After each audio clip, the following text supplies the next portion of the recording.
Doesn't this bacon have too much salt? It's too salty. You need to be more health conscious. My mom always made sure to use less salt. You need to get it together. Do you think so? I thought it was just right. Don't base it on your standards. Think about what my mom would do. What if this affects my work? Well, yes, but my husband, Theodore, is a nurse who works at a clinic run by his father and has an extreme case of being a mama's boy. He respects his mother, who supports his father working day and night, and often annoyingly interferes with how I season food or manage household chores. He acts like a lord of the manor, with absurdly high expectations and a nagging personality, constantly complaining if anything deviates from his ideal of a perfect home.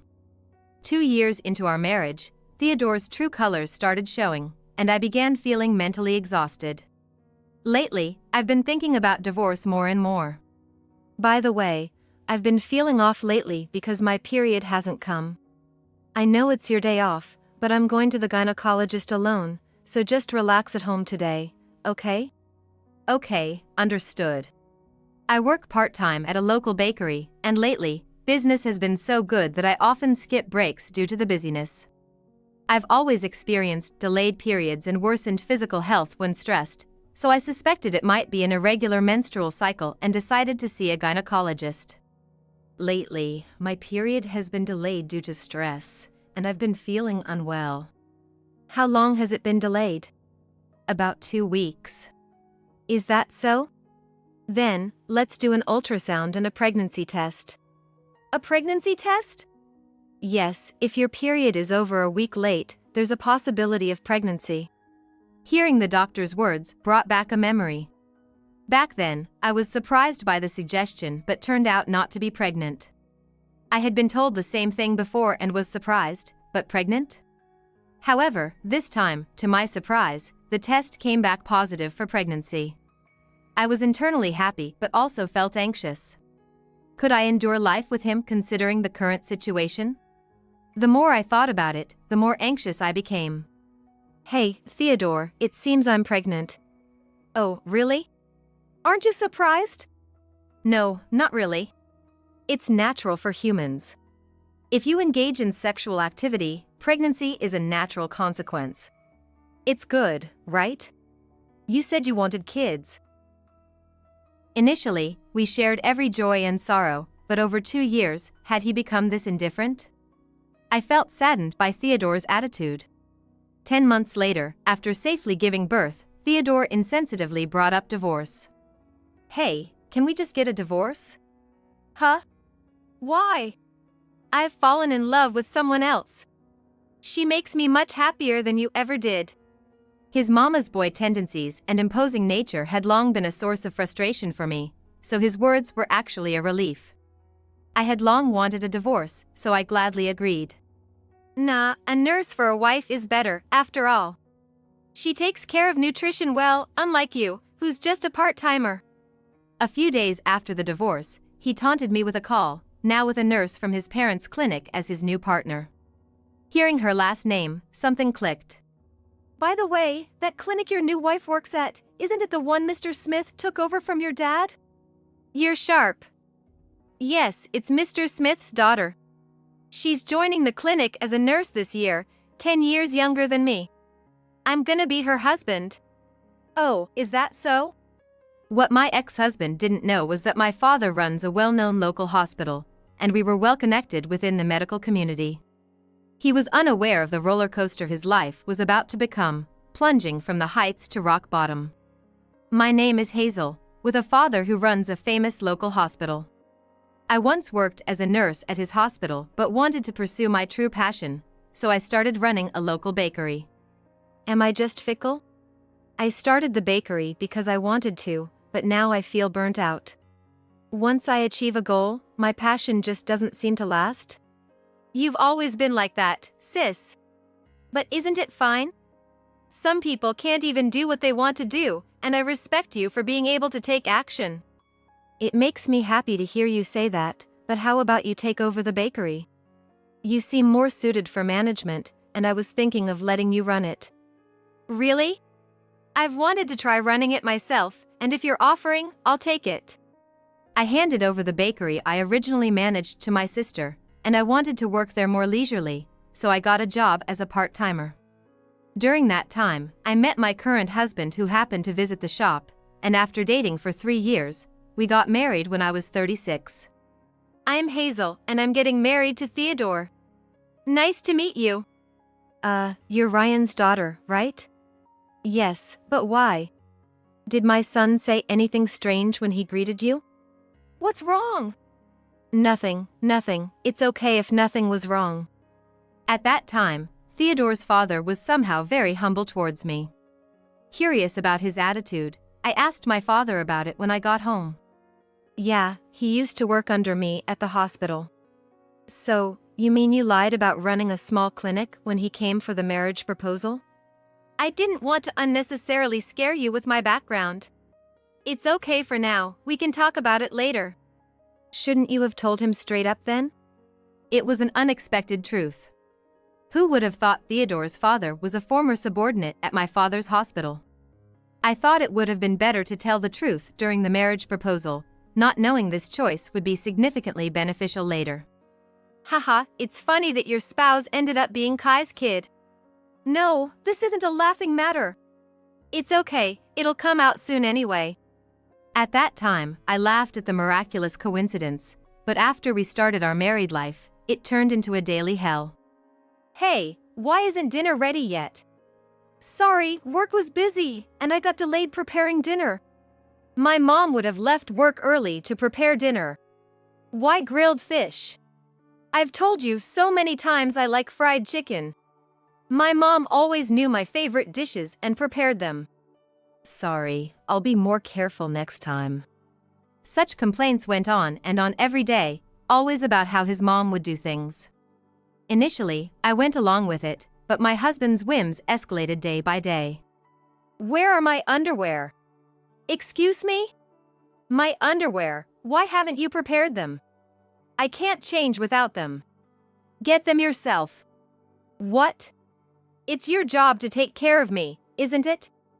Do it properly. Do you have some misunderstanding? You're an adult, aren't you? So? Isn't this normal after getting married? That's not normal at all, you better straighten up. What? Is that how you speak to your husband? Honestly, it was too much. He increasingly imposed his ideals on me, acting as if he was the lord of the house. He wouldn't help with housework, and when at home, he'd just lie on the couch doing nothing. Yet, he had the audacity to act so high and mighty. If you say something ridiculous again, I'm going back to my parents' house. Do whatever you want. I tried to dodge my husband Theodore's selfishness with words, but his response was cold throughout. Perhaps his love for me had been fading by then. Due to both of us being busy with work and unable to visit our parents, 2 years passed, and then my pregnancy was discovered. My affection for him had faded, and the memory of our intimacy was vague, so it baffled me why I ended up pregnant. I'm pregnant, it seems. Oh, is that so? It was sad how cold he was even after I told him about the pregnancy. I had hoped that having a child would change Theodore's feelings, but that hope crumbled with his words. A few days after my pregnancy was discovered, a call came from Theodore's parents' house. When Theodore took the call, he was yelling, "Why? How come?" But after hanging up, he started talking to me with a noticeably depressed voice. Apparently, my dad passed away suddenly, heart attack, they said. What? Why so suddenly? I don't know, Mom said it might have been from overwork. I was dumbfounded by the sudden turn of events. They said to come to the hospital right away. We hurriedly prepared and headed to the hospital. Though I felt sad, my heart felt empty for some reason. It was as if I couldn't think of anything, similar to the feeling of going to a relative's funeral. Mother, it's been a while. I never thought Dad would pass away so suddenly. As soon as we arrived at the hospital and greeted my mother-in-law, she wiped the tears she had held back and started speaking with a composed voice. As I mentioned on the phone, he died from overwork. He was always trying to do everything by himself. But Theodore was there, wasn't he? From my husband's perspective, he probably thought Theodore wasn't ready to be entrusted with responsibilities yet. That's why he kept trying to do everything by himself. I see, so that's why Theodore was able to take time off frequently. I finally started to feel sadness. Thoughts of my father-in-law's feelings and Theodore's work situation raced through my mind. Every time I thought about how my father-in-law must have felt he couldn't rely on Theodore and had to struggle on his own, my heart ached. "How are you feeling, Mother?" Theodore's mother had been slowly progressing into dementia for several years. I had been worried that her condition might worsen significantly without my father-in-law. "Mom, I'm fine, really. From now on, it's up to me to step up, right?" "What are you talking about? You can't take over the clinic, Theodore. Dad's will stated that if anything happened to him, Mr. Smith would take over. Didn't you know?" "Huh? Really? So, for now, I can keep working there, right?" "Yeah, well, yes." Until just a moment ago, Theodore looked somewhat troubled, but his face suddenly relaxed completely. I could only feel suspicion towards his attitude. "Hey, Theodore, aren't you frustrated?" "About what?" "Because it's like they said you couldn't be trusted." "I don't care as long as I can work." I always wonder, why is he so uninterested in the world and so insensitive? Even when his pride should have been hurt by what his parents said, he only showed a bland reaction. His mother, seeing such a Theodore, seemed to have run out of patience. "Are you okay, Mom?" "Yes, I'm fine. I know what he's like. It's my fault for spoiling him too much." While Theodore's mother seemed to blame her upbringing, from my perspective, it felt more like Theodore's character was fundamentally flawed. Hearing my mother-in-law's words made me feel like there was no need for her to apologize at all. Then, the funeral ended without any issues, and life returned to its usual routine. The thought of having to deal with my husband Theodore's unreasonable whims again made my spirit sink. "Doesn't taste like Mom's stew, huh? Make sure to finish preparing by 5 a.m. and wake me up." His unreasonable demands increased. After the clinic's director changed from my father-in-law to someone else, Theodore's previous whims no longer flew, and his work schedule became stricter, making his irritability towards me more pronounced. It felt more and more like he was taking his frustrations out on me.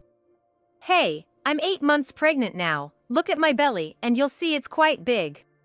Can't you start doing things on your own? I'm not your slave, you know." "What? Pregnant or not, you're my wife, right? You need to do your duties as a wife. Enough already. Everything you say is all about Mom, always comparing me to your mother and then pushing your ideals onto me. It's insane. You lack compassion towards others." Our emotional clashes escalated by the day. The stress led to me collapsing from too much stress one day during my 9th month and being rushed to the hospital. I nearly miscarried. Even knowing the situation, Theodore remained indifferent and hurriedly left the hospital after arranging my admission. "You really should divorce that husband of yours. You're putting your health at risk." "Really, it would be terrible if the baby were affected too." "Yeah, I know. Probably it'll all be resolved soon." My parents' concern for me was very comforting. I had never been able to say I'll divorce you myself, no matter how much I detested the idea. I'm not sure why I was so stubborn about it, but thanks to my mom and dad, I managed to let go of that stubbornness and decided to tell Theodore about the divorce the next time he visited. However, an unexpected event occurred. Despite not visiting me at all during my hospital stay, Theodore boldly appeared in front of me on the day I safely reached the 10th month and gave birth, casually chatting as if to jab at my exhausted state. "Hey, could we actually get a divorce?" "Huh? Why?" "I've found someone else who treats me way better than you ever did. I'm happy now." Instead of me bringing it up, Theodore surprisingly initiated the divorce talk. Citing his affair as the reason, boldly claiming his current life was happy. That was the last straw for me. "Oh really? Do whatever you want. I wanted a divorce too." "Is that so? My bad. I'll make sure to pay child support and alimony. Let's part ways amicably." What is he thinking? As if his life will go on smoothly from here. He better brace himself. The stress I had endured up until now was much greater than I had thought, filling me with hatred towards him. Then, from a provocative call from my ex-husband, I learned that his new wife's father had connections with my dad. Considering this situation, I began plotting my revenge. Using my father's influence, I planned to utterly ruin Theodore's life from here on out. After some time, I moved back to my parents' house with my child, leaving the house I used to live in with Theodore. He ended up paying me around $200,000 in child support and alimony in a lump sum, thinking we had parted on good terms, while I consulted my father about the future, knowing some of the circumstances. Then, my father, who was also considering revenge against my ex-husband, made a proposal. How about we poach Theodore for our hospital? What? Dad, what are you talking about? That'll ruin the hospital's reputation. Don't worry, that can be handled.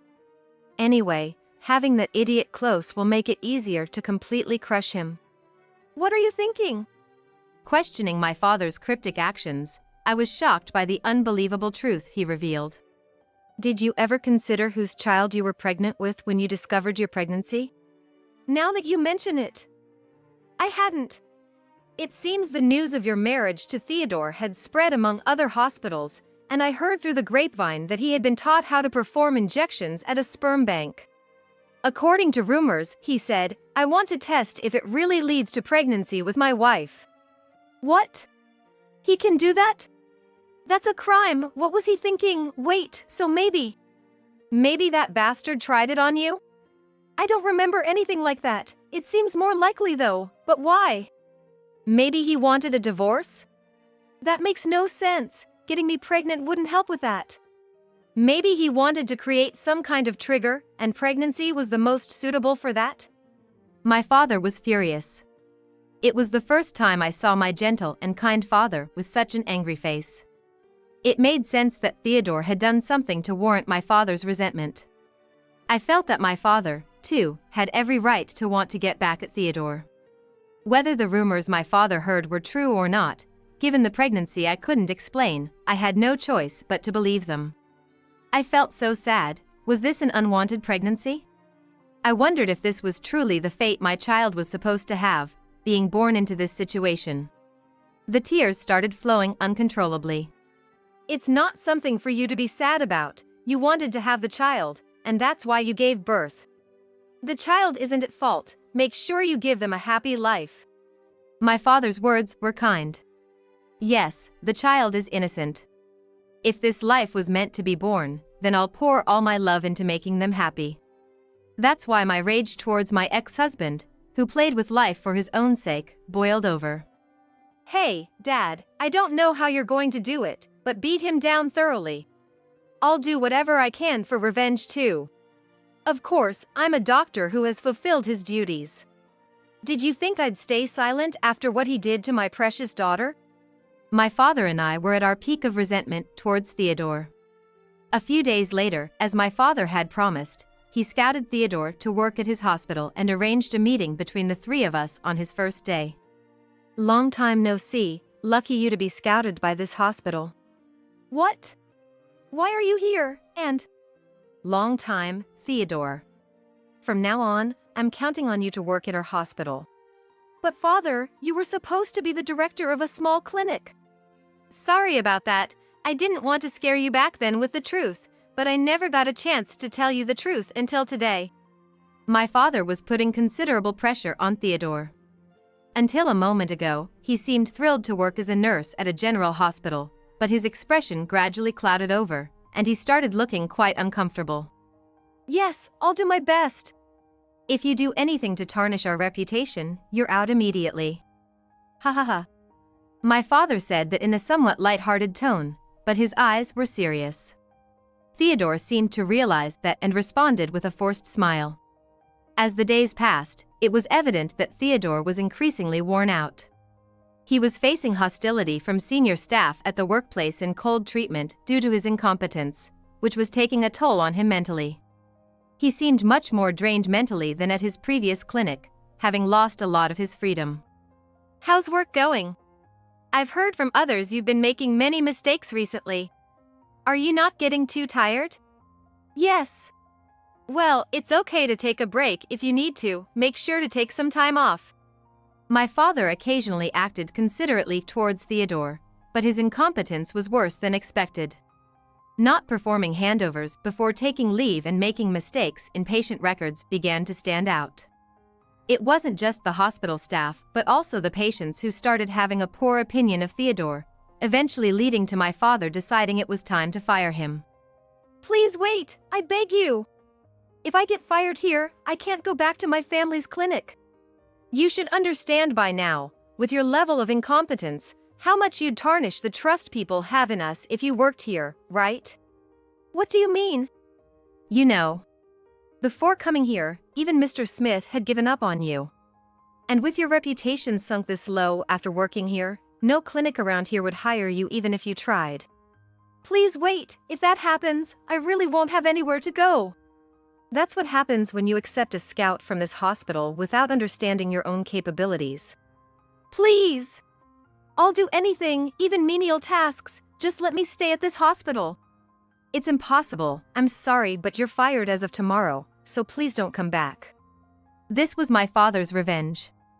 Theodore had managed to alienate not only his own father but also Mr. Smith, who took over the clinic afterward. Everyone was fed up with Theodore's incompetence at work and wanted to do something about it.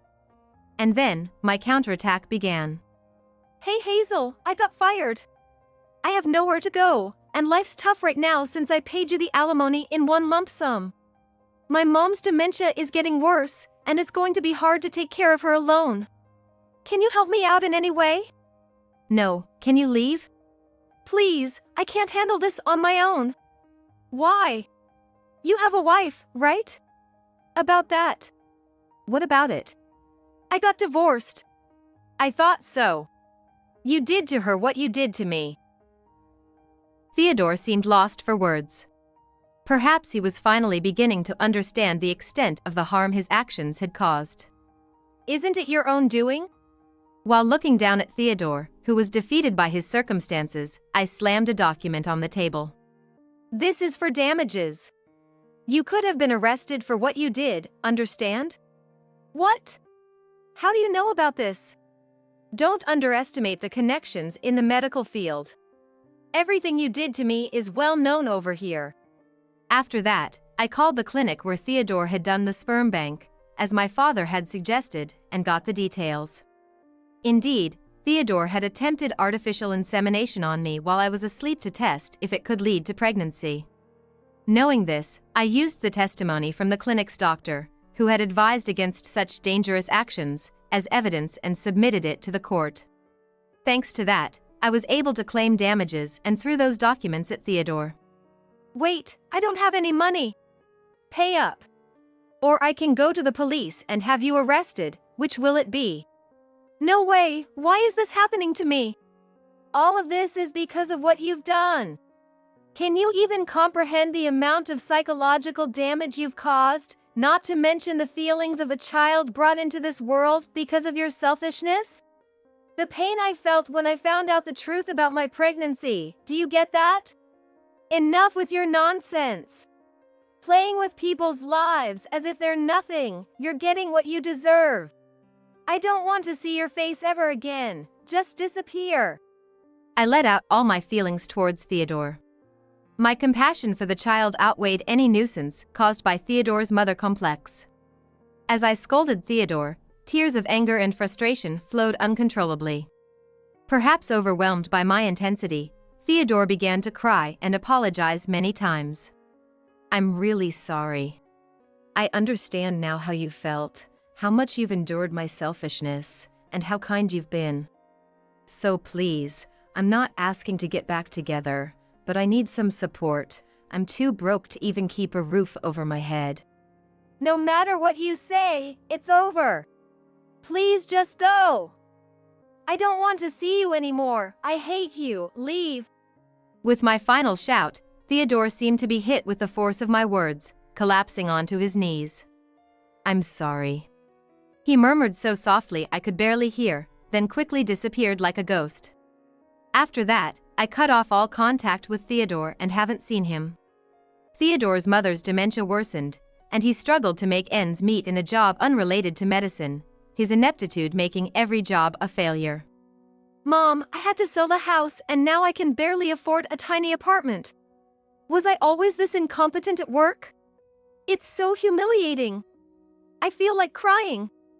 Theodore looked emaciated, clearly overwhelmed by his inability to work and take care of himself. You keep calling me Mom, but who are you, exactly? After Theodore's father passed away, his mother's dementia rapidly progressed. It got worse by the day, and recently, even the semblance of understanding she had for Theodore faded, no longer recognizing her own son. Mom, you're joking! Dementia has gotten this far. We had heard through the grapevine in the same hospital circle about the hard times these two had fallen into. I'd like to say Theodore got what he deserved, but I can't help feeling guilty for involving such a kind mother-in-law in this mess. All I can feel is frustration for only being able to pity them. Though I feel sorry for my mother-in-law, I couldn't help but wish someone would still be on Theodore's side despite everything. It's been 3 years, and Matthew has grown so much. I've been thinking of leaving this house. Are you sure that's okay? Your mother and I wouldn't mind having you stay, and we'd actually be happier if you did. My father said so, but my sister was getting married, and considering our family with only us sisters, her husband offered to join our family as a son-in-law. Plus, it's natural that me staying at home would be an inconvenience, so I decided to move out. What, sis, you're moving out? Well, yeah. It's awkward staying at home even if your husband is great with my child. I guess so. It'll be lonely though. Then, I went to a real estate agency that had helped me when I started my bakery. Hey, aren't you Hazel? Samuel. What are you doing here? This is my dad's company. No way, I had no idea. Well, the family name of Jones isn't exactly an uncommon name. It's easy to miss. That real estate agency turned out to be run by the father of a close male friend from high school, and after I signed the land contract for my bakery and returned, he had joined his father's company. No wonder I had no idea. How about gathering the old gang for a mini reunion? That impromptu reunion was quickly decided, and I enjoyed catching up with the old crew, sharing stories of what had happened since then and reminiscing about the past. After that, Samuel and I grew closer. He listened intently to the saga with my ex-husband, comforting me as I broke down in tears, reminded of the past. Sorry for bringing up such a downer at the reunion and crying, but just remembering it makes me cry. Let's drop it. I've got a good grasp of how you feel now. Let's just drink some happy drinks from here on out. After he said that, I couldn't stop my tears for a while. But he held me close, letting me cry out all my sorrow in his embrace. Sorry, thank you. I grabbed the newly ordered beer in front of me and downed it in one go, trying to forget the past and enjoy the rest of our booze-filled night. That day, Samuel and I started dating, and a month later, we had a whirlwind wedding. If you're looking for a place to live with your child, why not come to my family home? Let's live together. His words were essentially a proposal. Now, we live happily in his family's home, who are well-known landowners in our hometown, building a happy family life with our new child.